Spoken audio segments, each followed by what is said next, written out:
খবরের দিকে বিধানসভা নির্বাচনকে সামনে রেখে ক্রমশ উত্তপ্ত হয়ে উঠেছে ঝাড়গ্রাম জেলার রাজনৈতিক পরিস্থিতি। শেষ মুহূর্তে জোর কদমে প্রচারে ব্যস্ত বিভিন্ন রাজনৈতিক দল ও প্রার্থীরা। গোপীবল্লভপুর বিধানসভার পশ্চিম বঙ্গ হিন্দু সুরক্ষা বাহিনীর সমর্থিত নির্দল প্রার্থী বিমল পাল জোরদারভাবে চালাচ্ছে তার নির্বাচনী প্রচার। বিজেপির হিন্দু ভোট ব্যাংকে প্রভাব ফেলতে কেন্দ্র ও রাজ্য সরকারের একাধিক দুর্নীতির অভিযোগকে হাতিয়ার করেছেন তিনি। গোপীবল্লভপুর বিধানসভার লোধাশুলি, সাকাইল, রগড়া সহ একাধিক এলাকায় মিছিল, দলীয় ফেস্টুন টাঙানো এবং বাড়ি বাড়ি গিয়ে জনসংযোগের মাধ্যমে ভোটারদের কাছে পৌঁছানোর চেষ্টা করছেন প্রার্থী ও তার সমর্থকেরা।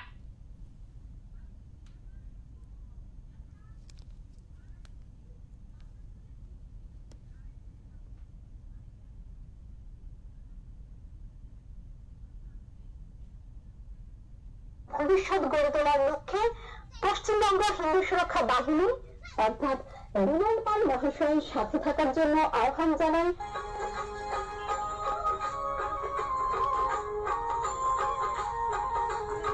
সমগ্র গোপীবল্লভপুর বহু বছর ধরে রাস্তা হয়নি এবং দেখছি বেহাল দশা, নদীর পাড়ে বাড়ি এবং ওনাদের কোনো রাস্তার বেহাল অবস্থা এবং রাস্তাটা কিছুটা হয়েছে।